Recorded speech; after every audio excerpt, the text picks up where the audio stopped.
Garcia, and I'm with the Fighter's Voice.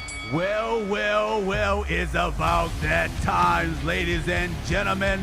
Strap up, put your mouthpiece on, and get ready to be knocked out. Are you ready for the hottest show, The Fighter's Voice, with your hosts, Richard Ortiz, and the hottest redhead, Carol, the CUTWOMAN, SIRACUSA. We're just knocking out the competition only on The Fighter's Voice. Remember, every fighter has a voice, and so do you. The Fighter's Voice. Fresno, California, we're live in Mad Production Studios, the Fighter's Voice Knockout Podcast. We got a great show for you today. With us in studio, we have the man, the myth, the legend. You know what, he could even turn, what's that thing on Betty Crocker, Carol? You know that white guy that's kind of all fluffy and stuff? What's his name? You know, you touch him in the stomach and he kind of giggles and stuff. Pillsbury. He could even turn this dude, get him into shape, man. Yeah, that's right. Get him into shape, man. That's what he does. Yes. Charles Trembley is our guest. Yes. Strength and conditioning coach, father, mentor, friend. You say it. I mean, the man wears different hats, Carol. Mm-hmm. He does. Yes. Welcome back, Carol. Thank you. Carol, the woman, the co-host with the most. Thank you. The redhead. Yes. Raising the dead. Yes, I am. Yeah, because last Tuesday, what were you doing last Tuesday? I was getting my nails done, and I went shopping at Macy's. No, I'm kidding. Exactly. No, I was sick. Exactly. I was a little under the weather. Well, ladies and gentlemen, she said she was under the weather, but yet she had her nails done. No. She's posting that she was eating lobster, No. Margaritas, and she was out of town. So I don't That buy was this. on a different day. Just say, Richard, I need the day off. Okay. I don't pay you that much, Carol? We'll talk about that after. Yes. Enough said, ladies and gentlemen. I want to introduce our guest, Mr. Charles Trembley from Fresno, California, making it happen. And I want to let you know what he told me years ago, and it's come to pass, and then some. Welcome to the show, Charles. Richard, hey, nice to see you again. It's been a while. Yes, sir. I want to talk about that shirt you're wearing there. I mean, that logo is just popping. It's just Fight Force. What is Fight Force all about? Fight Force, that's my strength conditioning sports performance company, Fight Force Athletics. It's the banner under which I train all these professional boxers under. So that's yours. That belongs to Charles Trembley. Yes. Wow. Okay, now we have it. It's all you now. Because you worked for different companies before. Mm-hmm. You have different gyms and stuff, and we've been waiting, the long wait. You know, we'll turn that monitor, this one over around just a little bit, yeah. Or this one, whatever's fine. And now it's just you, your brand. Yeah, you know, I've always had my own, training company on the side. Yes, you have. Working with these guys, but it's at the point now where I'm doing it full time.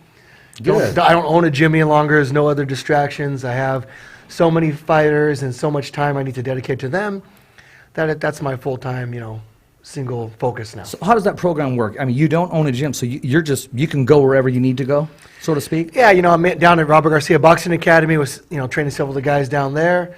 I actually even have a partner now, Khetphet from down there, Oh, okay, yeah. Great, one of the assistant boxing coaches, very knowledgeable. So we're working together with the guys, right? So when I'm not there, he's working with them. We've got so many fighters that we need to have two guys. Very young. That's a future entrepreneur right there. I spoke to him. I interviewed him before, and you can just feel the intelligence that he has there. He's very smart. Yeah, and he's being mentored by one of the greatest boxing coaches in the world. Yes. Probably the best boxing coach in the world right now, at the probably #1 boxing gym in the world, with so many young, up and coming young, stars and world champions. So he's had a great education there. And you know why he's the best? You know why? It's simple, because he understands. Mm-hmm. He understands his fighters. He understands what they have, and he understands their levels, and he's truthful with them.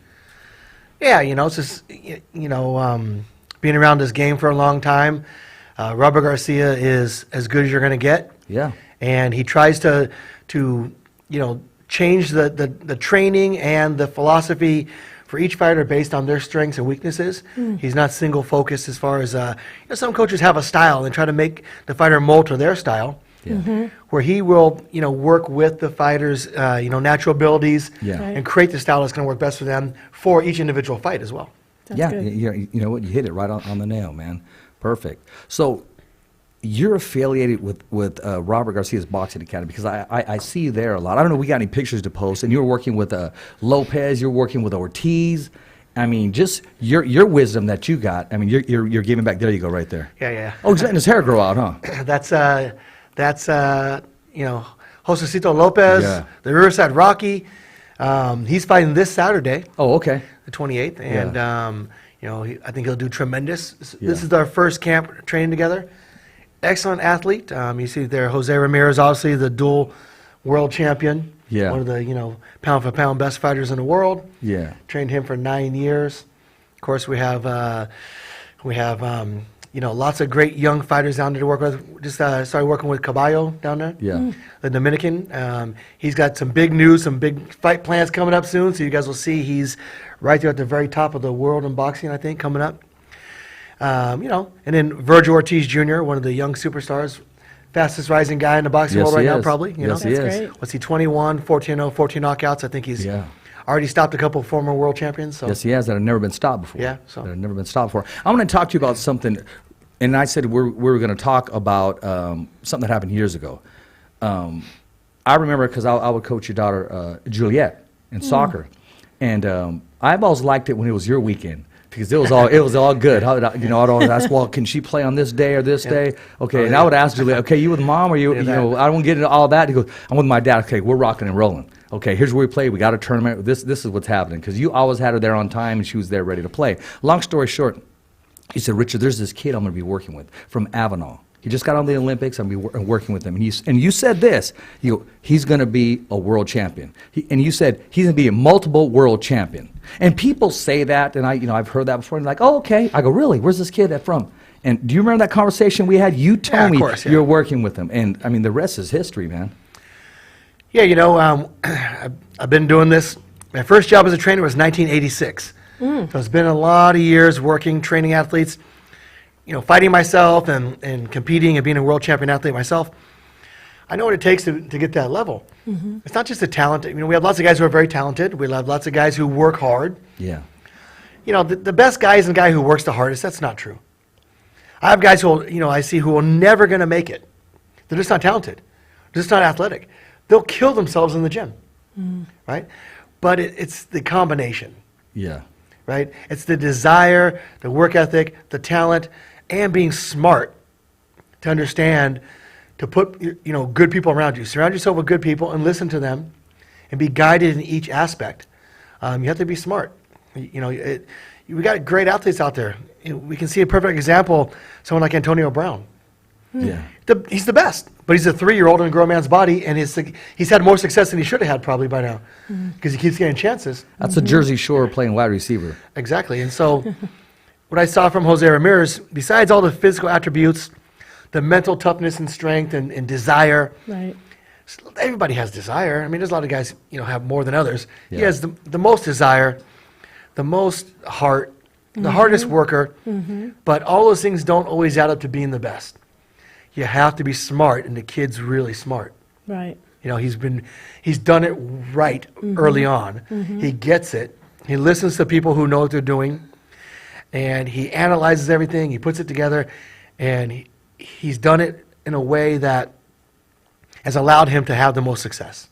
Right. And it's working for him, and we've only seen the beginning. Carol, you talked about earlier that he had the best of both worlds and does, from leaving one Hall of Fame trainer, Freddie Roach, to moving to Robert Garcia. That's Some right. people, Charles, will never ever have that trainer in their corner. And That's Carol, right. you talked about it earlier before we got on camera that he had the opportunity to work with both. Right, which I think is phenomenal to have that opportunity.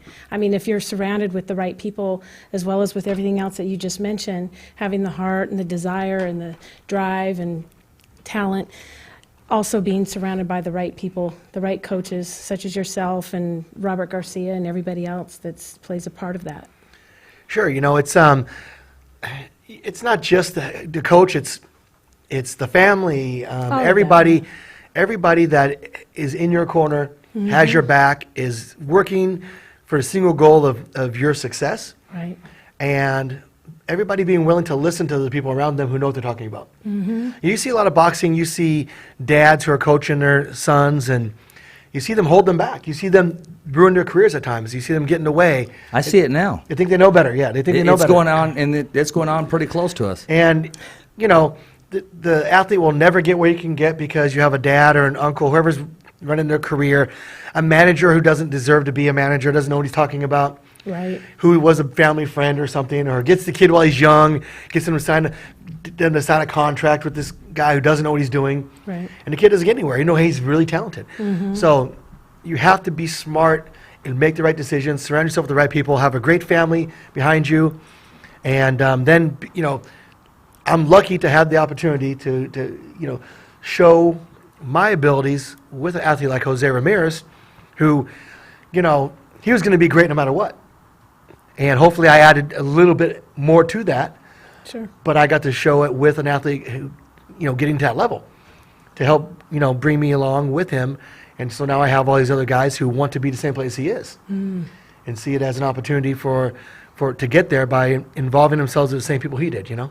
That's amazing. Well, it's always good, Carol, when you contribute, you know, with your advice and your coaching style, but when you have the superior athlete to work with, Right. it makes it that much more fun, and it shines just a little brighter than everybody else. No matter what, you have to get lucky. You can be the greatest coach in the world, but if you don't have the talent, you know, I can't take a slow guy and give him a gold medal in the 100 meters. You can't. And no matter how good I am, it's impossible. Well, can you take a guy who has 2 torn ACLs? Can you have him do something where he's just not always hurting? Yeah. Okay, Yeah. I'm gonna remember that. Put you in a wheelchair? No. No. Hey, No, listen, we'll make that that's- wheelchair move up and down. Listen, that's the new thing now, is really what I'm getting into is corrective exercise and corrective measures, not just for athletes, but doing assessments and prescribing, you know, corrective exercise programs that will help to you know, improve muscle imbalances, improve injuries, and take everybody from the athlete his strength and endurance is minimized because of muscle imbalances, or is getting injured because of imbalances, to, you know, somebody, even seniors who want to have a more active lifestyle. So that's kind of the new thing that's really coming along, and I'm really trying to be at the forefront of doing that, you know? Hey, That's you heard him, great. Carol. We're going to go down there. We're going to bring the whole camera crew down there, and we'll Hell see yeah. what he can do, you know? That's 'Cause right. I've been putting this off for a while now, and I'm not going to let these ACLs stop me. But I'm going to see if I can hang with Charles a little bit, Hey, or if at least his anybody- regimen. If anybody can do it, it's going to be Charles. Yeah, just don't, you know, come on, don't overdo me, man. Just, you know, a little at a No, time. listen. We use the approach, okay, I know what I'm working with. You know what I mean? Listen, it's you know, And I've said it before. I've said it jokingly before, but I'm serious now. We got to do this. no, it's interesting because you know, I had the gym, you know, we had training different kinds of classes, you know, boxing and fitness type classes and high intensity interval trainings, and we had a lot of young people and athletes in there. But I would love when we would get, you know, 65-year-old grandmothers come in who said they could barely get out of a chair, and a year later they're doing burpees. There it is, man. And it's because you help them slowly to come along and improve their abilities. And people think, you know, I hear this all the time, well, I can't squat, my knees are bad, they're 36 years old. I'm going to say, well, I competed in powerlifting for 25 years. I've squatted 100,000 times more weight than you have. And I'm 50 years old, and my knees don't bother me. Your knees hurt because you're not doing it right, or you're not doing anything at all. Yeah. So you should and can exercise the rest of your life when you're shown how to do it properly and right, and you take it slow and you ease into it. You correct the problems that are causing the pain, which, you know, imbalances cause that. And, you know, we can do something about that for just about all populations. There it is there. Carol, I'm going to take him up on that. Yeah, do it. You too.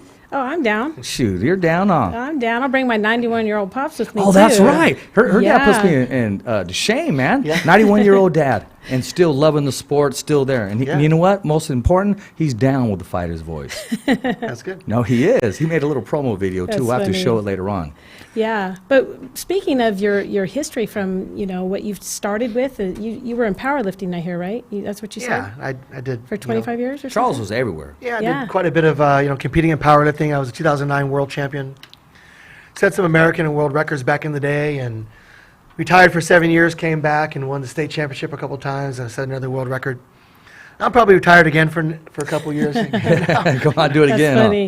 It just, you know, I travel back and forth between Central Valley and Southern California constantly. I'm all over the place. I'm always traveling on the road with the fighters. So if you're going to do good at anything, you have to be able to be consistent. And it's hard to, you know, to work out in a hotel gym at times and compete for myself, you know. So I put that aside for the other athletes. Now it's their turn, their time, Aw. you know. And maybe sometime I'll get a little more stable and be able to go back to it. Right. Yeah, you know what? Let's talk about your schedule, because I've been up there when you were at Wildcard. I've been up there when you were at Riverside. What's your schedule like? You drive there, come back, or you kind of? I think things are a little more comfortable now. You know, a couple little extra zeros on the champ's check, but well earned and well deserved. So tell us a little bit about your schedule. Well, we have, I have a place here and a place in Riverside. We stay with Jose. He has a place there, so we stay there. I'm down there pretty much every week, usually 4 days out of the week or so, and 3 days back here. You know, my children are here and stuff too. So, if I need to be down there longer, I'll be down there longer. There's a week here and there when no one's really in camp. Yeah. Sometimes I get a couple weeks that no one's really in camp, so I get a little break or take a vacation. But now with the number of fighters that we're building up down there, there's always going to be a couple guys in camp. But that's why it's so important for me to have a great, co-trainer in Khetphet, who are, a partner, and able to, take on the programs and be me when I'm not there.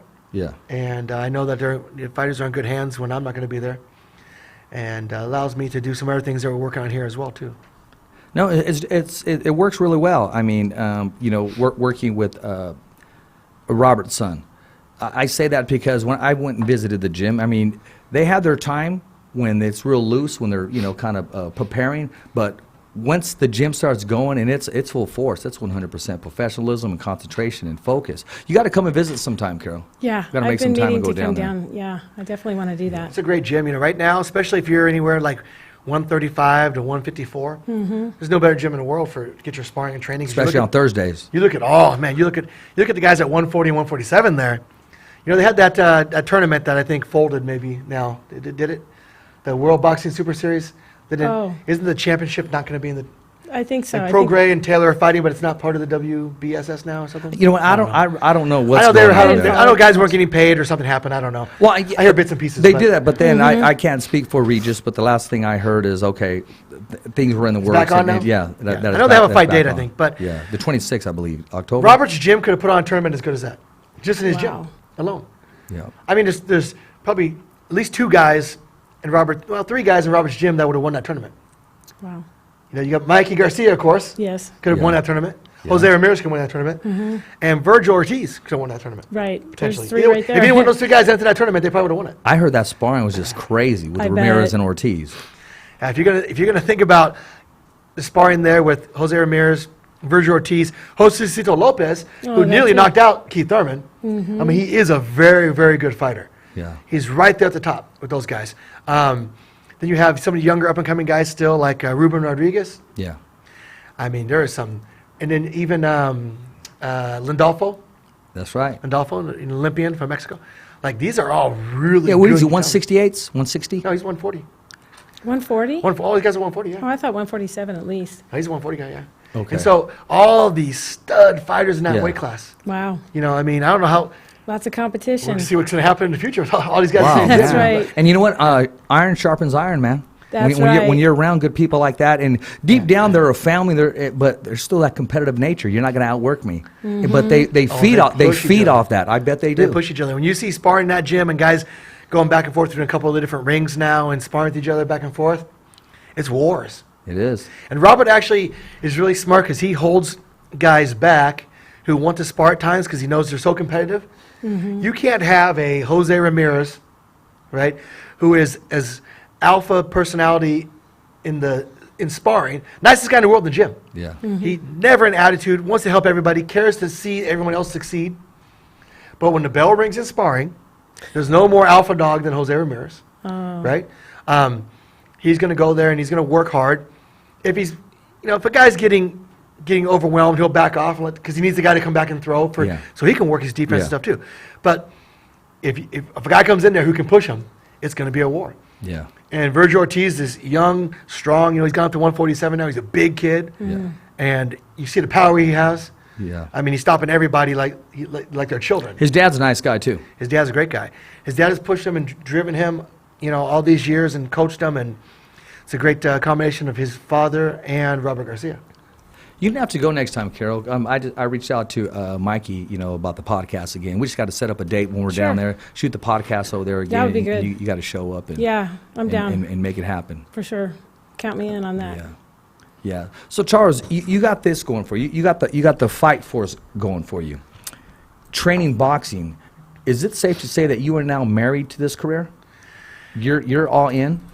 I mean, I've been that way for several years. I mean, I've had things on the side where we had our own boxing, MMA, fitness gym. I remember that. But you put your personal goals aside, like competing, because I know you still like to compete because training camp was going, and I've seen you sacrifice a lot. But when you go to compete, you don't say nothing, you don't tell anybody, you just go. I might post something afterwards, whatever. It's fun to. After. But I did that for so many years, and I'd like to go back. I do have to now at some point, because I did make a promise to Jose Ramirez that if he won a second world championship, I'd win a second world championship. Oh, that's awesome. So now I do have to Good. pick a year and train and get prepared for it, and right on. a couple tune-up competitions and go in there and win another world championship There you go. in the old guy divisions. Oh, you got this, man. That But, is so cool. So I'm going to have to do it, and I won't fail at it. It's just I have to do it. It's just if he can do it, I can do it. I have to keep my promises, and There you go. And I always drive these athletes with even working out with them at times and saying if I can do it, you can do it at times, and so we have to do that. That's great. I mean, that's good coaching and also a good student. Well, I can take a lesson from these guys too. There might be guys who are 20 years old, and I might be 50, but when I see some of the dedication and heart that they put into it, it reminds me of what I need to do in any goal in life. Not just Absolutely. athletic, Absolutely. Hey, I know the fans are chipping in. Go ahead. Let them know. Do you also train other types of athletes, such as football players? I've NBA done a lot of players? that. Yeah, I trained professional football players, basketball players, baseball players, NFL Combine, MMA. I've done all that, but I don't have much time outside the boxing world now because it's grown to that point. Right. And since I sort of specialized in that because I was a martial artist and an MMA fighter myself, Oh, that's cool. it just sort of became my specialty.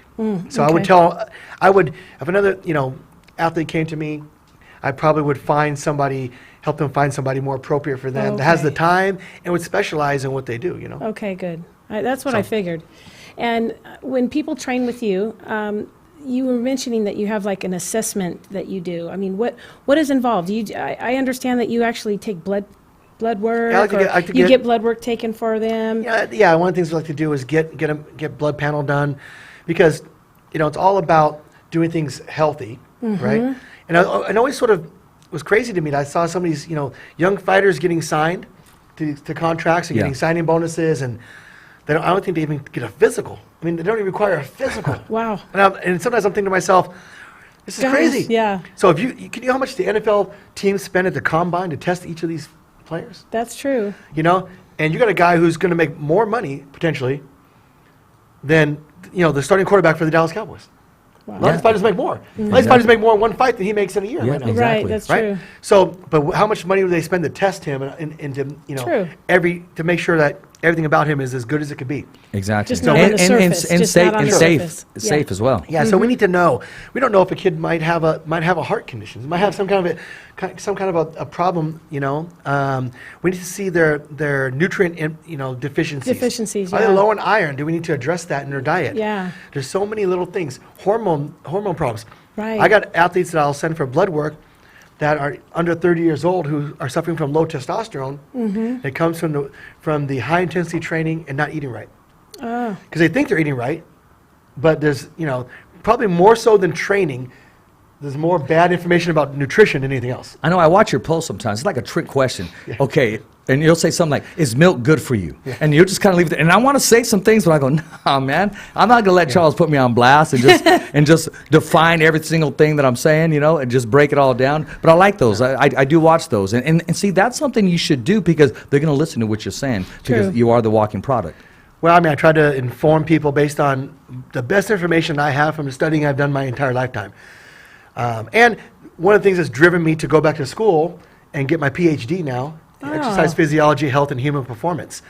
So that finally, the people who argue with me Yeah. and say and disagree, Oh, okay, there they are. I can say, I'm a doctor. Be quiet. there you go. Exactly. There you go. Now you have to listen to me. Exactly. I have the highest level of education in the world. And say, There while you go, we're having good. this conversation, let me write you a prescription.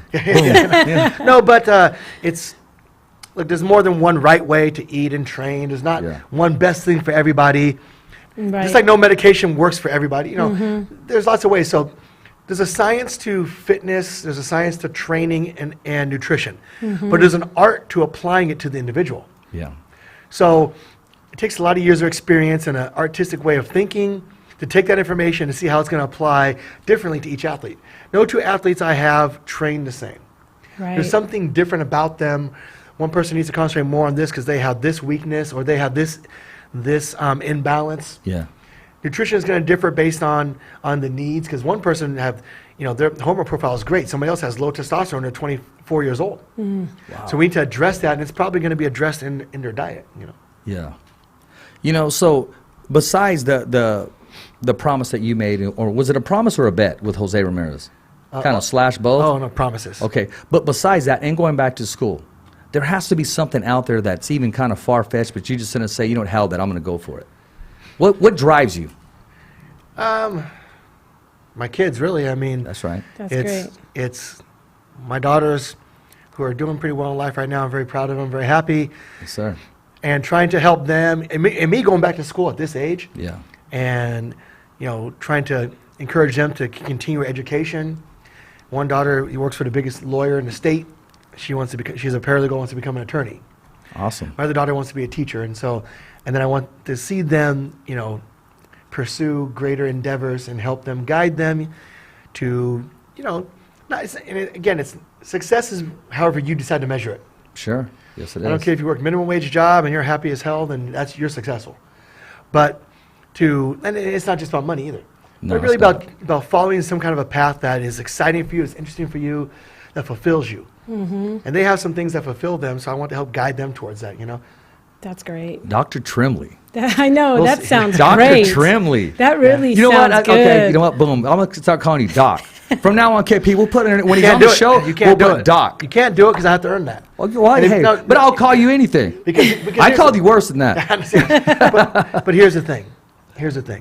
That's a hard goal. I mean, that's a very It difficult is. thing for a guy It is. who hadn't been in school in 30 years to go back and talk about academic writing.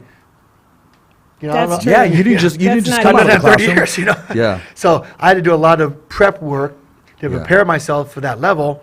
Right. And proud to say I have a 3.9 GPA, so I'm doing pretty good. Oh, But- congratulations. But it's going to, next, 2.5 years, whatever it is, I finish this. I'll proudly take that title, but like anything else, you're not a world champion till you earn it. So I'm going to try my hardest to earn that title. Future doctor. Yes, And right. you know what? And when you get it, Doctor in the making. Hey, when you do it, you'll come on the show, and by then we'll be where we need to be. That's our goal. Everybody has goals. I mean, the goal that I have is, I love Fresno. I appreciate it, but I'm going to take Fresno with me. I plan on going to the highest level possible, worldwide, global. And if you don't reach for it, if it doesn't exist, then why should you wake up in the morning and try to stay driven? And this is where I see it going. So just like you said yourself. You have to have a goal, but you have to believe in that goal. Absolutely. You have to address that goal as if it's already here. So you have to make the future plans. You have to Right. know what you're going to do with it when you get there. True. A great example, I have a great story. I always wanted to open my own gym, boxing, kickboxing, jiu-jitsu, MMA, fitness, strength and conditioning, a real cool, hardcore, fun training center, but have it for everyone. I knew where I wanted it to be at. I used to look at buildings that were vacant, I had no, financial backing, I had no idea how it would happen. I made the plans. I knew I had business plans. I had a schedule of classes. I knew how many coaches. I knew what equipment I needed. I would call on buildings as if I had the funding right there in my hands to do it. No idea how it was ever going to happen. I'm training a bunch of athletes, and I'm also running this huge gym. I'm working 70 hours a week. Oh my gosh. And it was, I just knew my heart, that's what I want, and somehow it's going to happen. I bumped into a guy with the same idea who had the backing and experience. Within 2 weeks, we had a deal on the books, and we started doing it. Oh wow. Bumped into it by accident. So because I believed in it, I planned it. I wanted it so much that I spent time on it. Yeah. I already knew it was going to happen. It was meant to And be. I told my kids I'm going to do this. You were giving it life. Right. So the door, then the door will open for you. I really believe that. So you have to have a vision on what you want. Make plans for it. Write it down. Design the plans. Absolutely. Know where your studio is going to be in LA if that's what you want. Whatever it is. Know how you're going to reach out. Know how you're going to grow it. You don't know how you're going to get there, maybe. Yeah. But the That's doors the will ultimate. open if you believe it's going to happen. You have to know it's going to happen. I agree with you. I mean, I've said it numerous times on the show. First of all, I mean, I believe in divine intervention. That's how you ran into that gentleman. And we call things if they're not as if they are, just like the Bible says. So we give it life, and you did. And you know the rest is history when it comes to that. So in terms of speak it into existence. Yeah, absolutely. You know, you have to do that. Absolutely. Speaking of speaking into existence, what are your goals, Carol? I never asked you, Miss Co-host. I have a lot of goals. I just want to be great at what I do. I just want to be great at what I do, being a good coach, being a good cut woman, and I have a lot of years ahead of me still, you know. People say, "Oh, you're the greatest." It's like, no, you know, I have a lot of years ahead of me, and I'm willing to put in the work and get there. Yeah. While you're doing it, you're off to a great start. I mean, you're doing it. You're involved in doing something that you love and where your heart's at. Just like Charles, you wake up every morning and you love what you do. Not many people do that. That's right. Charles, they'll That's right. sacrifice money and not be happy, and you seem to be happy. Look, I mean, when you do what you love, you'll never work a day in your life. That's Is right. that the saying? That is the saying. I agree. I always say you have to be good, right? So I think I'm good at what I do, but you have to be very lucky. Yeah.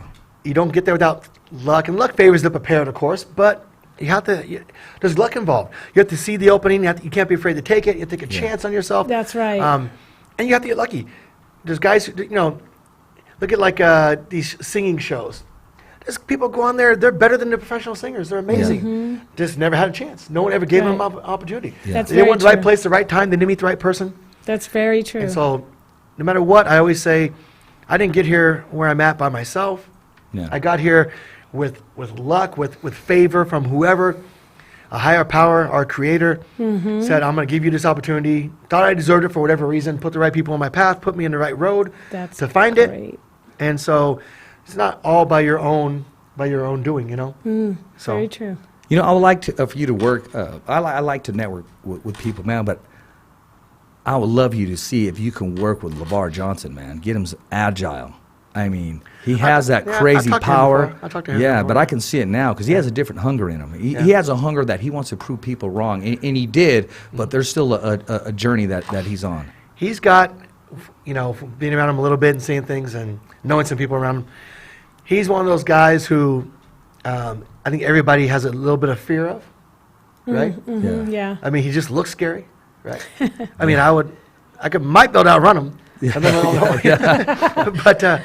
But he's one of those guys that you know has a different level of just toughness, you know. I think. And so, yeah, he has lots of opportunities. You know. Yeah, he does. He has a different pedigree, and I want to congratulate him, LeVar Johnson, on your 27-second knockout. yeah. There you are, right there. Boom! That guy, man. That guy's an animal. He made it happen. Yeah, he made it happen there. So now listen. We gotta get Rick involved with him, but not in fighting. Yeah. That he'd play some good roles in TV movies. Oh, yeah. KP, we've been You saying don't that think over that he and would over be again. good Yes, as the he would. enforcer? Be some thug in these movies. Oh my God, he'd be great. Right. Yeah, He'd he be would. great at that. A tough guy or a bad guy even. Yeah. Oh yeah. Yeah. He would. Yeah. Or, Actually, we were talking. think about him opposite The Rock. Right. Oh, absolutely. Yeah, that'd be the great thing. Yes. Yeah, you Opposite did The say Rock. that. Opposite The Rock. Yeah. KP said he was going to call his buddies in Hollywood and get him some roles. mean- Actually, they were talking after a show, but yeah, He should. you can see him. He should. But see, here's the thing, and I'm going to go out on it right now. LeVar Johnson, Valor, heavyweight champion of the world, / full-time bodyguard for Jose Ramirez. Boom. In charge. I can see it. Wherever Jose goes, LeVar goes. I think LeVar should have his own career, make his building his Yeah. own name because His own not brand. only is he a really good athlete, Yeah. and a really good fighter, but That's right. I mean the guy's got He's very smart. his look he's actually a really nice guy when I've been around him. He's Yeah. actually a nice guy, but so I see that guy in Hollywood, man. Look, he has a great look. He's this huge guy, the tattoos, the look.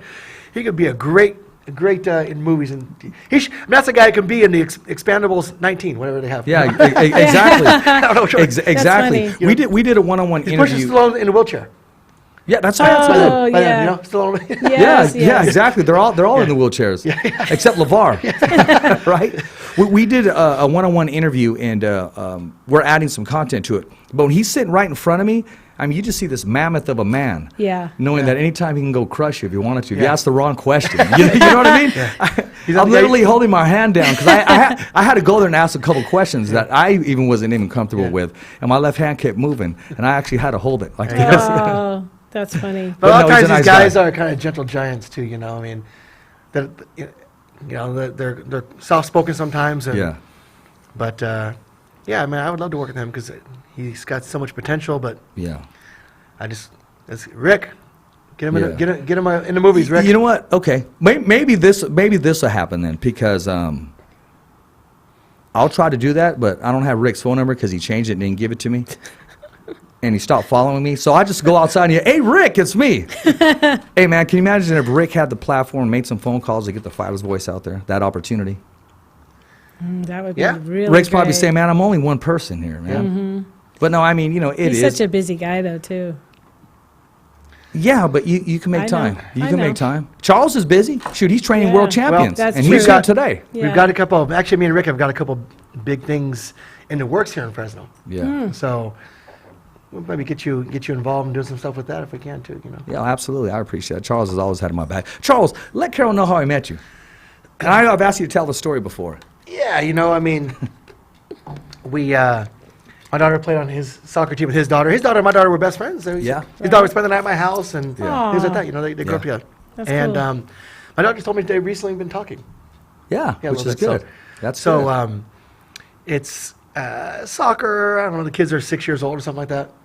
I thought they were a little older. Maybe But I don't know. They were little, right? Yeah, They were a little. Maybe 8. So usually, soccer, especially girls soccer, gets pretty heated. Yeah. More so than the boys, I think. I don't know why. It is. And Richard's daughter and my daughter were both, many times in the soccer field had channeled their inner MMA fighters. Yeah. Inside, right? Yeah. I mean, I already see where my it's daughters have going. both been down in the dirt brawl with people. Yeah, exactly. I don't know. I think our daughters combined hold the record for red cards in a career. Yeah, yeah, That's exactly. funny. But Richard came up to me during the game and said, "Hey, after the game, I need you to have my back. Some parents on the team want to jump me." Oh, no. And I just thought to myself, how could coaching 8-year-olds get the parents that pissed off, right? These little Yeah. kids, Right. But yeah, he knows my background in martial arts and close quarter combat instructor and stuff. So he knows I'll step in there and throw down with him if I have to. I remember you said, That's said, funny. yeah, he go, where they at? I remember you said, yeah. He goes, yeah, where they at? So that was cool, man. And yeah, I also respected that. Oh, that that's went down. crazy, That went though. down pretty good. At just like little elementary school it kids, happens, man. It does. The parents sometimes are, the crazy. ones that cause the fights that go on, The parents are bad. They are, so. And it's crazy. the moms more than dads. Oh, is it? In Oh, soccer, yeah. in girls soccer. Oh yeah, Oh, absolutely. okay. The moms are crazy and the dads are like shaking their head like, oh my God. Oh, they're trying to walk away and they're drinking out of that foam cup, So no one can exist. Carol, I got to ask you this, guy. Yes. I'm going to ask Charles this. Yes. Who do you got, Regis or Josh Taylor? Regis. Why? I like his style. Yeah, I like his style. I dig Regis. We had him on the show about 3 weeks ago, wasn't it? Yeah. Yeah, I think he's going to take it. How about you, Charles? Who do you got? I mean, that's a 50-50 toss-up. I look at Taylor, and he didn't do great against Postal. Yeah. But that's one fight. You can have a bad fight. That was a pretty close fight other than the knockdown. Of course, he got big scoring in his home country, but that's probably an even fight other than the knockdown. But I think, the bigger fighter with a little bit of reach, he might be able to do something. We saw Regis in his last fight, too. Back up and fight off, back up into the ropes and come off the ropes and stuff, which he hasn't normally done. So he showed a little different style against a hard hitting fighter coming forward. Maybe not that skilled of a guy he fought, but I think he has to kind of close the distance on those guys, especially a guy like Taylor. He's going to have to kind of jump in. I think he can get caught. He leaves himself open. He gets hit a lot when he comes in like that. If a guy's not afraid to get hit by him, he'll get hit a lot. And so if Taylor has, not tremendous power, but he's a very good fighter, he might catch him a couple times coming in and slow him down a little bit there, and that might add up. It's true. So who do you have winning that fight? I mean, if I had to bet money, I'd probably bet Regis. I only know that he's the harder hitting fighter, and he's a tough fighter. I haven't seen him in trouble before. Yeah. Where I think Postal put Taylor in trouble a little bit. Yeah. Those some concern. They're a little So adversity. Postal's a very experienced fighter, but he was coming off a long layoff, only having one fight, having an injury, older guy, and he still gave Taylor trouble. Right. Even going across the world to fight him. So maybe just on the fact that I've seen him in trouble in a fight. I haven't seen Regis in trouble in a fight. Who do you have this weekend? And then I want to ask you the same, Carol. Who do you have, Spence, or do you have Sean Porter? I'm gonna. If I was betting money, I'd say Spence. Porter's my sympathetic favorite in that fight. I like him a little bit. Yeah, I like him too. He's a nice guy. He seems really good guy. They're both really good guys. I think they're Tough guy. They're both really good guys. Yeah, both really good guys. It's one of those fights where you actually don't want either guy to lose because both nice guys, both good guys. Yeah. I think that whoever wins, hold on because Virgil Ortiz is coming for you. That's right. Yeah. That's right. I can see that happening too. What's your take on that, Carol? I'm going to go with Spence. My personal favorite, though, is also Porter. But at the same time, I still think that, Spence is going to, if he keeps him, uses his jab and keeps him at a distance, he's going to be able to outbox him. Spence has definitely got the distance, the reach and everything. So, and the height advantage. So, I think he's gonna take it. I remember a while back, they were saying boxing was dead.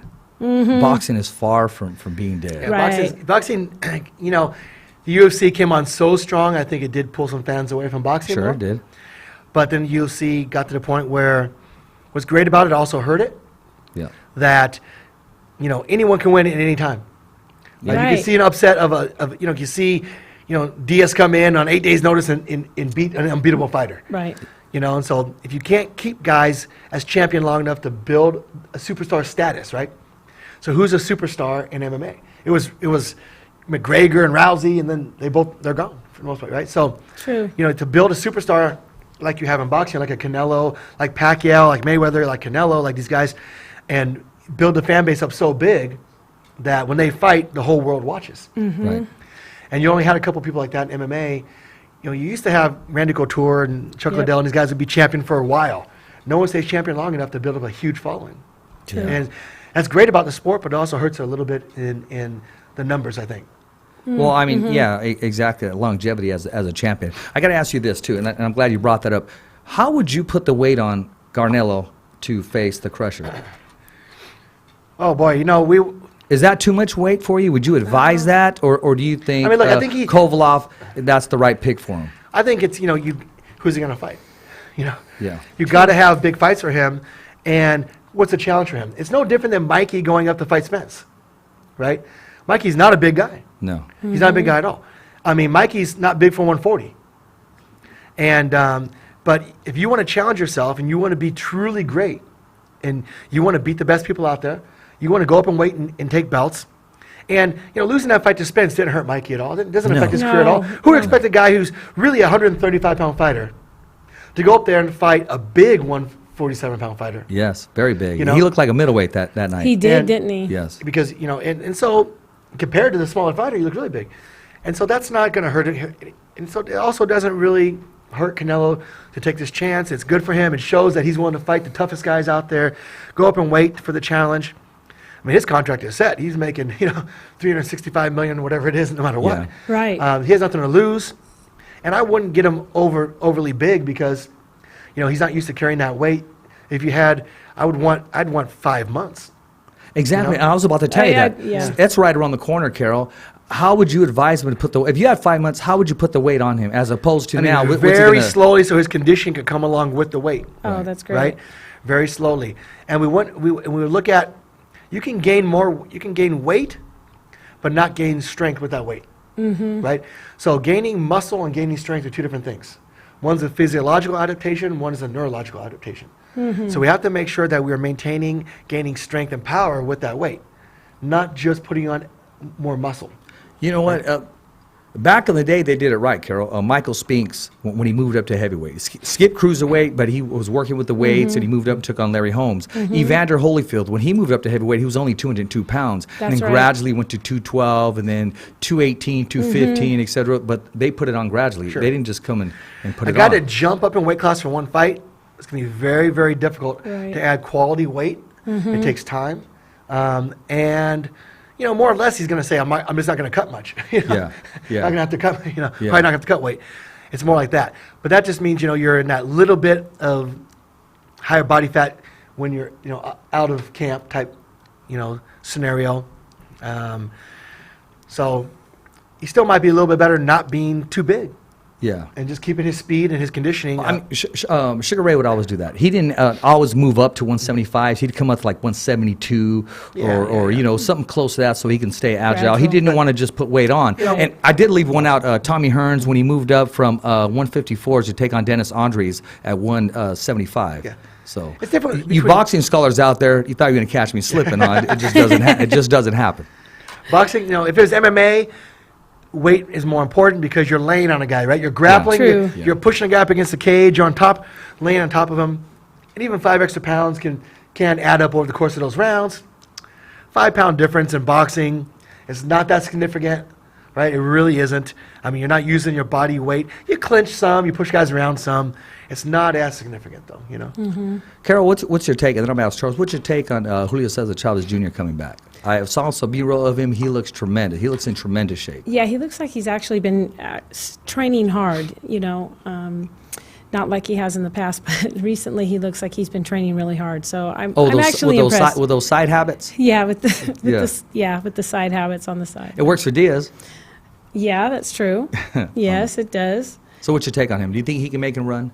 I think so. Actually, I'm actually a little bit more confident now that I see the conditioning that he's been doing and where he's at right now. I think I can give it to him this time. Last time, no.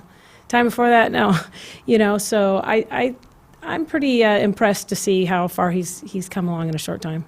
What's your take on that, Charles? I'm always going to be cautious to say we cannot judge guys' conditioning by how he looks. Yeah. True. Because, some guys out there on meth that look pretty shredded.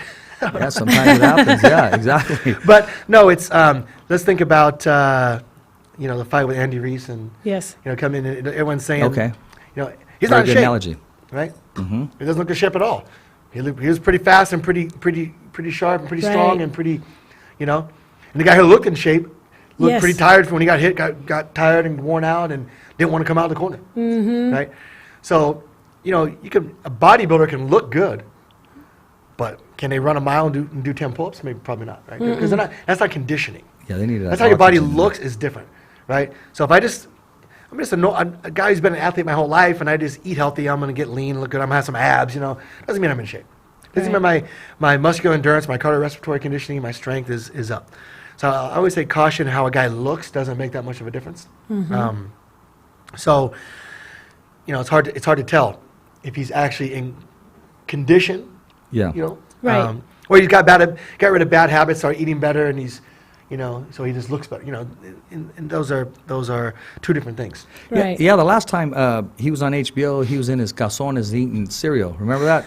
When he was getting ready to fight. Who was he going to fight? I forgot who he was fighting. Sergio Martinez. That's Sergio right. Martinez. Yeah, I remember that. He was sitting there with the bowl of cereal. It was crazy. And in his calzones, you saw that because he paused it and stuff. Yeah, that was funny. Yeah. Exactly. I don't even think he knew the cameras were on him. It didn't look like it was, actually. No. Somebody else was just videoing it or something. Yeah. That was funny. Yeah. Yeah. It was somebody that was in charge of that. Uh-huh. Who's your top 5 right now? Oh, okay, you don't even got to put them in order. Your top 5 in the boxing world. Well, I have to put Jose Ramirez in there. Yeah, because if you go put them in order, man, it's, It's tough, yeah. Yeah, you can argue with anyone. Jose Ramirez, because, he's got the 2 belts. He's been dominant. He's and because I know him, I know what he's capable of, and I see the sparring against, 60 rounds against Pacquiao. I see sparring all the top guys. And I was see going to ask you about that, how too. dominant he is against everybody. I know what he has the capability of doing. I know who he really is, right? I put Lomachenko. I put Crawford. I put Canelo. Mm-hmm. I put Mikey. Those are good picks. Yeah. Some, I see a lot of things saying, Lomachenko and Crawford, Lomachenko and Crawford. I'm like, what about Canelo? Exactly. True.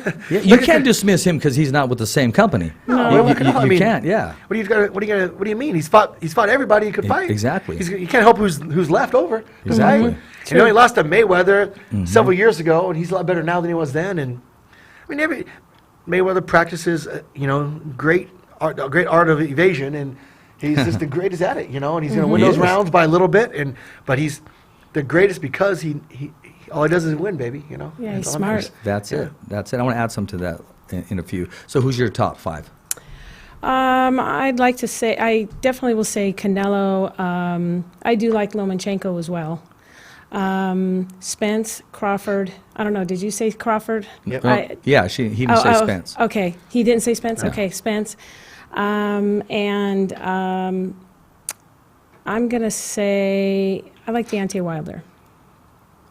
Yeah, I'm going up to That's a- yeah, heavy. no, no, I'm not that's a- staying that's a within good that one. range. No, it I just is. wanted to add that. That's a Sorry. good one. You're right. That's a good one. Because at any given time when he's fighting, he can close the show. I Yeah, mean, that no doubt. right now. He's the scariest guy. Exactly. That right now, that right hand is the scariest weapon in boxing. He reminds me of Mm-hmm. a heavyweight Tommy Hearns. He just fully commits to it. That right hand, he gives it everything down to his toes, and he can I end just the wish night one I punch. just wish he wasn't as wild as he is. If he just He's Wilder. What do you want? yeah, Yeah, exactly, exactly. right. Yeah, it's working exactly. Till this day. Yeah, Till to this day. That's right. right. Yeah, It's working for that's him. You know? funny. He's done great. It is working for him. I got to ask you this, man. And I don't know if you can share it on camera, but you know I'm gonna get the answer, even if it's after the show. How was that sparring session with Manny Pacquiao and Jose Ramirez? Oh, I mean, I was in the Philippines for 4 or 5 weeks, wow. you know, and as they trained together and trained Jose, and what an education to watch Freddie Roach train Manny Pacquiao and Jose Ramirez every single day, you know. And what an education I have in the gym every day watching Robert train all these guys. Man, what I've learned about boxing is incredible from those two guys, right? Yes. No doubt. You know, it's you got a much younger Jose Ramirez who's much better now. Stronger too. Much better, stronger now, obviously much more experienced. That was 3-4 years ago now. Yeah. You know? And Pacquiao was obviously maybe even a little younger, a little better then, you know, just because of age. And although he looks tremendous still. Right. It was great. Many people commented that was better than most World Championship fights. I heard comments that you could sell tickets to it, and people would pay to watch it. It was that good. And it wasn't just two guys going at it. It was skilled. Right. And what you saw in Jose's last fight, where he was a little more in and out, I mean, for Jose Ramirez to win the battle of jabs against a guy with an 80-inch reach, you know? Yeah. Jose hasn't fought too many fights where he, you know, he always boxed, but you know what I mean, where he kept distance and he moved in and moved out and moved in. And he did that more in his last fight because that's what it was needed to you know, to win in that scenario with that fighter. But that's what I saw against Pacquiao back in the day. And he remarked to me when I saw that, I was like, wow, that's something different. He's like, oh yeah, I can do that whenever I want. A lot of times with the guys I'm fighting, that's not the best. I'm just going to walk them down and beat them up. Right. And that's, you know, if I can do that, that's what I'm going to do. You know, it's always the best if I can do that. But he's told me, oh yeah, I can do that. I can box like that. You haven't seen it. Like, I have that skill. I can do that when I need to. Yeah, and when he he went in and needs did it to. in this last fight. Yeah. So I was like, wow. I mean, he was sharp. In and out, in and out, in and out, making a guy miss. Feint, come in, make a guy miss, and hit him, and then back out again and make him miss. And, of course, you know, there's no doubt Pacquiao did tremendous as well. But it was, people were a little surprised. People there, how well Jose Ramirez did against Manny.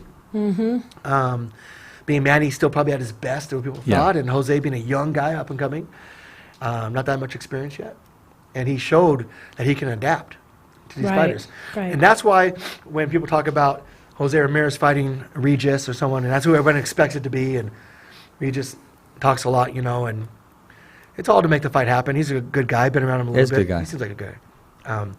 Rick and him have the best battles on Instagram. They And do. they even battle in person like that. Oh, you know, they even battle wow. in person. It's funny. Wow. But I think there's mutual respect because everybody knows the goal, what the goal Yeah. is.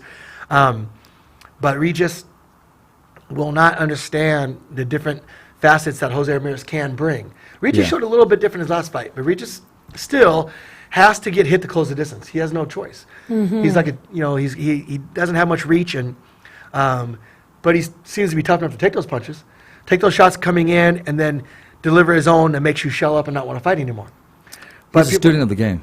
But people don't understand that Jose Ramirez, first of all, he's never felt a punch. He's never been stunned. He's never been hurt. He's never been wobbled. Big, hard-hitting guys like Amir Imam and people saying how Hooker has a monster right hand. When they have connected a clean shot on Jose, he walks right through it like it's a pillow fight and lays serious leather on you. That's right. I'm going to talk to you about something. Jose's, I believe, I'm not sure if it was his first fight at the I believe it was his first Save fight at the Save Mart Center. That first round, Charles, Jose took a left hook. We wouldn't be talking right now about him, and ate it. Yeah. Clean, right here on the freaking button. And Jose ate it like a cupcake. And just kept going. No, when I saw it, nobody here knows what I just saw. That could have ended everything. There would be no fight for the water or fight for the early this. on, But early on in your career, knocked out, yes, he ate it. He could and take kept a punch pushing and then. said, "Okay, Yeah. There's let's something go." about this guy. No, he has whiskers, man. There's something about this guy, and everything about him is just strong, right? And in a fight with Amir Imam, there's a couple times Amir Imam's a very good fighter. Amir Imam fought anybody but Jose Ramirez, he'd be a world champion. Yeah. He was good enough to beat most guys in the world in that weight class. And Good right hand. I mean, Jose caught an uppercut, snapped his head back. Before his head even came back forward, he was already throwing an overhand right, hitting Imam, putting him into the ropes and beating him up. And people said very few people in the boxing world would take that punch. And what I'm so impressed with is that kind of toughness, man. He's a robot when it comes to that. And Paulie Malignaggi said that he was talking about Conor McGregor when he sparred him. He said, "How hard does McGregor hit?" He says, "McGregor hits hard, but he doesn't hit Amir Imam hard." He used him as the example of a guy who's a monster puncher. Right. And so I know that there's nobody else out there in the division that hits any harder than Amir Imam. Wow. Not Regis, not Taylor. So if they think they can hurt Jose, they rely on that a lot. Well, Regis does rely on the ability he can take a punch, but you can't take his. Well, we know that Ramirez can take his. I guarantee you he can take that. Yes, he can. And so it's going to be a battle of attrition. And you see, Ramirez not only hits like a truck, but he's relentless. That's true. He is relentless. And if a guy can Lets him push, go. if He a keeps guy, coming. Yeah, no he one's does. been able to really push a guy like Regis because they start to be scared of throwing. Best punch Regis took was after the bell. Yeah. Do you remember that? Yeah, he did. He right that late shot. remember, yes. Yeah. And his buddy and his buddy at Big Five when he went around the corner when they were boxing. Because he got Regis right when he stepped out because there was like some gloves in the way or something Yeah. that were hanging on the at Big Five, and his buddy caught him. But I've never seen Regis, That's funny. hurt by a punch either. So No, I mean, no. he's a very tough guy. And he's very, a very good guy. very confident. Very Very confident. I had confident. and nothing but believes in respect for himself. him. Absolutely. But I just think it's going to be this thing where, okay, the pace that Jose can push, Yeah. I don't think there's anybody in the world who can stay at that pace. The best conditioned guys in the world, even in sparring, don't say that. Jose will spar 14 rounds with 4 different opponents. These are not just guys coming. These are not journeymen. No. These are not guys. These are not sparring partners. These are contenders he's sparring with. Wow. These are elite fighters. 14 rounds, 4 different opponents. Right? He did 12, 4 different opponents, and then wanted to do 2 more with Virgil Ortiz afterwards. Oh, my God. Afterwards? Then he does 14 rounds, 5 different guys, all elite guys. Right. And I mean, it's hard work of those guys. Yeah. Wow. Gets out of the ring, and Robert Garcia looks to me and goes, "Can I swear on this podcast? Yeah. Are we allowed to swear?" Yeah. Says, "Fuck, Ramirez isn't even tired." Like, he looks at me like, shakes his head like, how in the fuck is he not tired? That sounds like He's Robert. like, I don't get it. Like, I've never seen something like that. I've never seen a guy who can go, like, he's not even tired. He's not even breathing hard. Like, that's not possible. He's never seen it. That's what he said. It's like humanly not possible to do that, it seems like. 9 years of, well, here's the thing I say. First of all, he's got the genetics came from his parents, so thank his parents. Hard workers, and Right? still to this day. That's The right. genetics and the work ethic came from his parents. So we got to thank them first. Well, we got to thank our creator first. Absolutely. Because he created Amen. this right. Specimen. human, right? Yeah. And gave him, what he needed to be From a able to do small this, town of Avenel. right? Right. Then his parents, and his upbringing, the coaches he had as a kid who taught him well and pushed him in cross country and soccer, these different sports, and his boxing coach, Armando, who really built the base for what Jose is today. Armando Macias, is a truly great man who really did great things with Jose and guided him and kept him, in the right frame of mind. Because I heard the stories about all these tournaments. The other kids are, once they weigh in and they're eating candy, Jose was never for a moment did he have a moment of fun. He didn't allow himself to have a moment of fun until the tournament was over. He was always so singularly focused and serious. Wow. And he had great upbringing between his family, the community there, his other coaches there. There's a great story about his cross-country coach. I mean, the best story ever. You have to ask him sometime about when the cross-country coach smacked him. You know? And you got to ask the story sometime. I will. It's a great. Well, if he makes it to the studio, then I'll ask him. It's such a great story, you know. I'm 0 for 5. Yeah. I am. It's hard to get places, yeah. But it's an amazing story, and then I'll come in and say that I finished it off with 9 years of applying scientific principles to training him and getting him to that level of conditioning. Yeah, you're a big believer. You're a big believer of the new methods of training. It's all science. And you take a scientific approach to everything that you do Guess versus what we don't everybody do? else. We don't run. I know. I remember was just going to say you said that. Stop running, boxers. You're not a runner. Guess I what? remember I you said that. I was I just remember going you to said say that. that Jose doesn't even hardly run anymore, huh? No, we don't run. We do some sprints in the hills, little short 10-second sprints and things like that. Uh-huh. But I try to get all these guys out for running, and they're always getting in better shape. They're wasting their time and energy. I actually did a sort of a poll on my own because a lot of these guys don't listen to me on this at first. So I contacted, either found stuff put out by some of the greatest guys, or contacted them myself personally. Who I have relationships. I know talk to at least on Instagram and such. All these other strength conditioning guys and all the top guys in the boxing world doing strength conditioning. Every one of them. So we really don't run anymore. We don't have our guys running anymore. Some short sprint intervals, stuff like that. But going and doing road work, going and hitting that 6-mile run every morning, that's a thing in the past. We know that's not what's best. It is working the wrong energy system and the wrong muscle fiber type for what you mainly use in boxing. So you're taking their legs without getting much benefit. Is it bad on their knees as well? And you don't need to do that volume of work. So boxing is high-intensity intervals. You should be training in high-intensity intervals. Okay.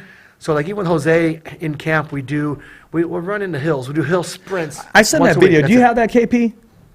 I sent you a video. Yeah, he was doing some.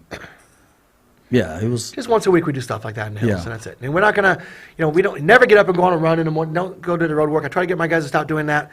Every guy gets in better shape and gets stronger. Yeah. And they stop wasting energy doing things that aren't that important. And when I see these fighters, especially guys that I think my guys are gonna fight, and they're just out there jogging all the time, and especially if I see them swimming, I'm like, my God, what's wrong with you? Like I want to say, who's having you do this? Yeah. Like, do they really know what they're doing? Because if we stop and say there's no specificity towards boxing for the swimming, I mean, it's great exercise for a swimmer or general conditioning, but not for boxing. It's a totally different movement patterns. And you get strong in the specific movement patterns that you train in. Jose, he bought into the program 100%. Yeah, and I like to sit there. He's a guy who's very intelligent, understands things, so I explain to him the science of it so he buys into it more. And it's funny because we'll have conversations with some of the young guys at the gym. I hear him explaining the things I've explained to him about the science of it. Yeah. He's telling them, and then they of course, they're going to listen to him. Oh, Yeah. that's good. So- That's interesting. I mean, I had the opportunity of watching you do 2 sessions with him. We did a small documentary with him, so we saw Right. Jose's early session, Right. and then when he went down to wild card and he broke that up in 2. And I've said it before, he doesn't take a play off. Like in football, I'm going to take this play off, or Right. I'm going to take this strike, or he doesn't. He's just quiet, and I know he's in pain, but he just pushes through, man. His work ethic is crazy. Amazing. It's a combination of working hard and working smart. True. So it's up to him to work hard, Yeah, right? I can't do that part for him. Every workout, anyone can design a hard workout. yeah, You can know nothing and come up with a workout that will crush a guy in 5 minutes, right? Just sprint as hard as you can until you collapse, right? I mean, Yeah. But you have to work smart. yeah. You do. So it's my job to make sure the training is smart, effective, and an efficient use of his time. It's his job to make sure it's hard. That's 'Cause right. He has to put the effort. True. Well, he wants to get some return, and the return is the confidence after the training camp and knowing that he did his best that day, because you don't get it back. You get one chance every fight, That's it. It's not like and the thing is, it's only you. It's not like a team sport. Right. Well, I played great. Wide receiver can go out there and have 10, 12 catches for 200 yards, and he'll feel good about himself sometimes.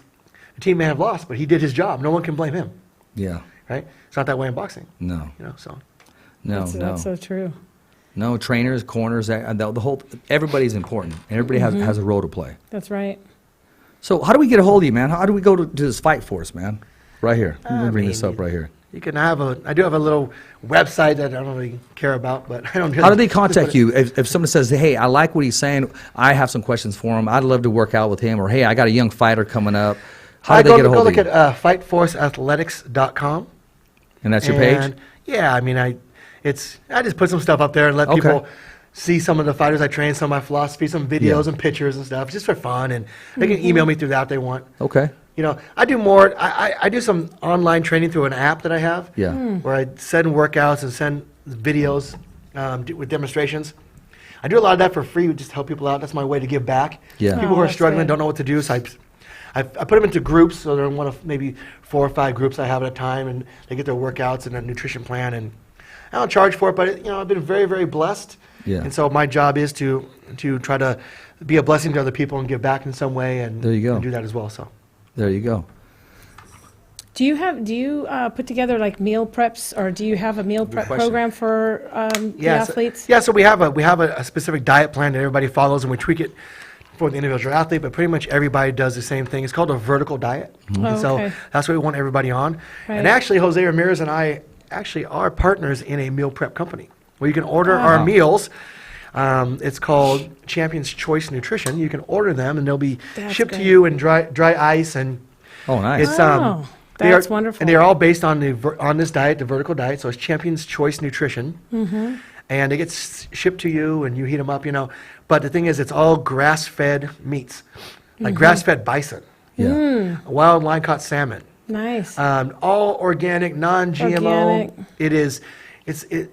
The company that produces it is the largest producer of this type of foods in the nation, have a $1.5 million vacuum sealing system so the food stays fresh.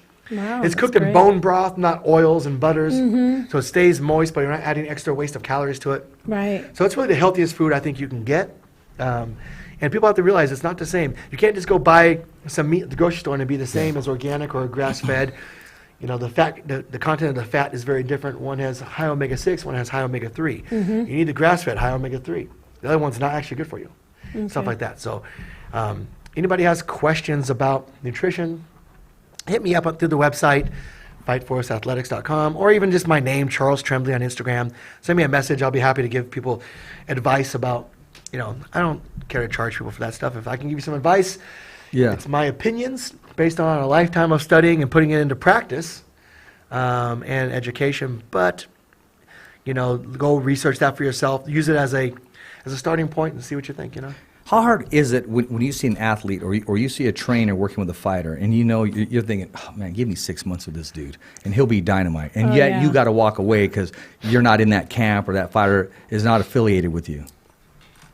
Yeah, I mean, I can watch a video of a guy training and sometimes I watch a video, so I won't say who, what, where, but recently on I don't know, is it Fox Sports? Yeah. And Part showing- 1 or part 2? showing some training of some fighters. Yeah, because that are fighting I've been soon. watching it too. I saw some, strength and conditioning stuff. I saw a movement, and I said to myself, well, that movement pattern needs to be corrected by the trainer. I'm not, and if the trainer's not correcting that movement pattern, either they're not watching right then while they were filming it. Maybe they weren't watching while they were filming Yeah. that or something. They just said, hey, do this real quick. So I can't say the trainer wouldn't have corrected that, but if that's how the athlete's doing it and they've been with that trainer and that's how they always do it, Yeah. well, there's a movement pattern distortion that the trainer isn't aware of, maybe he's not educated on.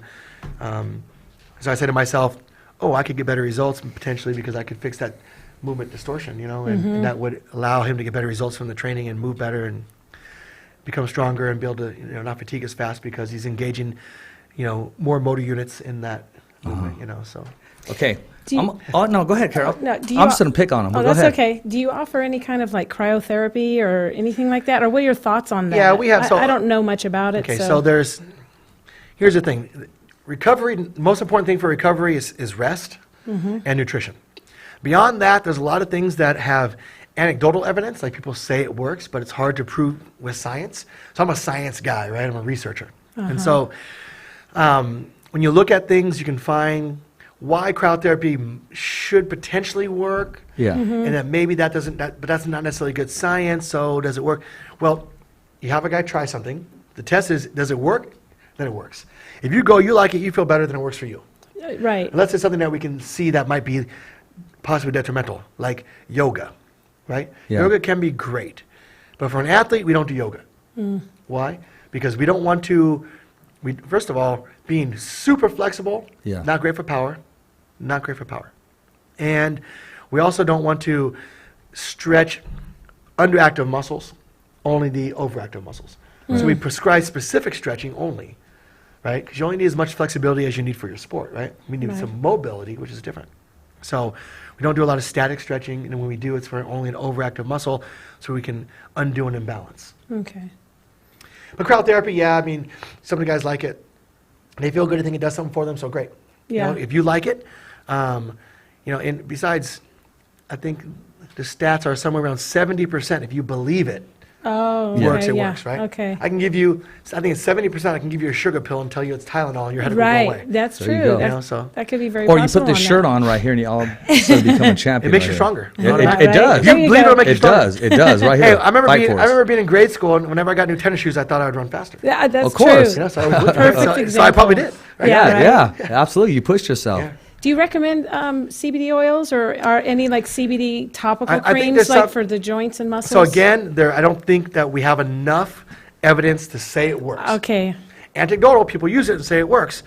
But in looking at that, scientifically. and I follow a lot of doctors of in nutrition and exercise science and medical doctors who talk on these things a lot. So I'll go by some of their meta-analyses that they do. I trust their word. There's not great evidence, right? If Okay. you think it works now, CBD. Look, it's like what was that acai juice? Oh Yeah. yeah. There's something you don't hear about it anymore, right? Yeah. Probably still out there, but people aren't getting purple Lamborghinis anymore, right? I'm telling you. But I think 5 years from now, CBD will be gone. I think there's probably some evidence it works for like seizures, Yeah. But for other things, it's probably nothing that we can say so far. What works the best for your joints? Hydration, a diet high in omega-3, low in omega-6, Nice. and moving properly and correcting imbalances so a joint is moving the way it's supposed to. Yeah. If the knees are being pulled in, it's going to wear out part of the knee, right? So that's the most important things. Okay. Are you a believer yet of Dak Prescott? Come on, man. You've been busting his balls No, I'm not a all Cowboy. last year. Because a lot of my friends are Cowboys fans. Jose's a big Cowboys fan, and That's right. And so I'm gonna, I still owe his brother, I think, $10 from last year from a game. But it's, yeah, I mean, he looks pretty good. The offense looks tremendous right now. I mean, he's not gonna get the payday that my quarterback Goff got. We'll see. We'll see. Because there's a lot of good teams stepping up this year. Yeah, offense is crazy this year. Yeah. Offense No one's playing defense at all this year. I mean, it's an offensive league about scoring and making it exciting. Yeah. Right? That's why they keep making the rules harder for defense. Yeah. And protecting the quarterbacks Yeah. all day. And as a former high school defensive back and special teams player, mostly, Yeah. once in a while, Did you go for the hit or the interception? listen, I played tailback. Okay. Did you know that? No, I didn't. Anytime I got off the bench, the coach said, "Get your tailback." But So funny. There you go. There you I go for the hit. I don't care. There you about the go. ball. That's yeah, funny. no, hey, kept it honest, man, and real. I heard you're a beast, though. I mean, I heard you like bench press over 500 or something like that. I And you're was- like, I don't know what you weigh, 180, 185 or something. I mean, I was. That's because he put this shirt on. all you gotta do is wear That's a what it shirt. was. Wear the shirt. Wear a Yeah, shirt. right? There was a time I was pretty damn strong, man. I was pretty strong. I Yeah. had some pretty huge numbers for my size. Uh-huh. I said I won a world championship, set some 5 American and 2 world records, I think. Wow. More state records than I can remember, but it's that's what I did. I put a lot of time, energy, effort into that. Yeah. Good. Now I'm putting that time, energy, effort into education, into my other fighters, into my daughters, and into this radio or this podcast. I'll be a big promoter of this podcast. Yes, Aw. appreciate Trying to help that. it go Thank you. worldwide and Yeah. you know, Worldwide, global. I mean, I truly champions got to believe stick that. together. Yeah, That's right. absolutely. That's right. Absolutely. See, because Carol texted me right now. You didn't read the text. She said, "Richard, I want to see this shirt works." She goes, "I'm going to be strong." She goes, "I'm going to put this on and I'm going to go have about 3 buckets of Corona at Bobby Salazar's afterwards because their salsa is good, and I'm going to see if it'll protect me Oh, from sure. that buzz." Hold on, Okay, though, yeah, hold on. right. But Not- do not for do you me. get the Jose Ramirez salsa? Oh, absolutely, No. absolutely. What's the Jose He Ramirez has his own salsa? salsa, Bobby Salazar's. He doesn't. You can buy it in the stores. There's a picture on it and everything. Oh my God! Yeah, I it has didn't his son's see that. picture inside too, right? Isn't his son's is it? pictures? I was- Or Jose? No, he mentions his son in there. I went with him to do the taste test to see Yeah. pick the salsas and stuff, right? Yeah. Oh, the one initially he picked was so hot. Oh so God! hot. Yeah, I can't handle it. Yeah, I too bet hot. there was a compromise there because he wanted it hot, like close to his mom's. Oh, Yeah. I that's remember you crazy. mentioned But that. not everybody can handle that. No, No, not everybody can. I grew up with that kind of stuff, I like Bobby Salazar salsa and also some old school tapatio, man. Don't go wrong with that. I'm the same way. I put either Tapatio or Valentino or Cholula. or I have Cholula in my house, Yeah. or Sriracha on everything. No sriracha. Everything I eat almost. Oh, I love Sriracha. Sriracha can't has go to be back. mixed with something or something. Sriracha, like cook a nice steak, cut it up with some white rice, put that in there, put Sriracha all over there, mix it up. It's the best thing you'll ever eat in your life. We need to have a cook-off. Yes. The Fighter's Voice first annual Yes. cook-off. Or share some good recipes, some healthy recipes. We need to Yeah, talk more no, exactly. about health and more You know about... what? You know what? I want to do an annual thing, at least once a month, where you come here and talk about the meal plans. Yeah. Because That the would be fighters great. and the platform that come here, they eat bad, and they Some of really them don't think prepare. they eat okay, They though. don't prepare themselves. I mean, they're preparing their meals based on what they know. Right. And what's happening is people are, fighters are eating weight loss diets, not performance diets, right? Yes. We're going to eat chicken breast and vegetables. So first of all, if you're an athlete, stop eating all this chicken breast and broccoli, okay? That's not fueling your performance, okay? If I'm going to take 500 calories of steak versus 500 calories of chicken, the micronutrients in the steak is far greater. You need to eat red meat. I eat red meat 7 days a week and usually twice a day. Wow. Yeah, I saw an old post. You I scored some meat today. A Hey, lot of meat. you found it? No, the one in your yard? Oh, I found I was out for a little Yeah, jog. yeah. Every once in a while, I go for a little jog, even a little walk, just to clear my mind. Yeah. Like, that's meditation for me. Yeah, not there you go. conditioning, right? But it's but I'll find someone drops some meat on the sidewalk out there. There you go. What? Yeah, it's still still. It's barbecue I didn't time. take it, of Shoot. course. I couldn't take it. No, it's late. But- I like the post. What are you That's doing, my man? funny. Yeah, Someone That's pounded what street there. meat they call it, street Yeah, meat. street meat. That's, no, thanks. That's Street disgusting. gardening. Yeah, you don't Yeah. want that. There you go. There you are. Hey, anything you got for us, Carol? No, just thanks for coming on the show today and Absolutely. sharing what you do with everyone.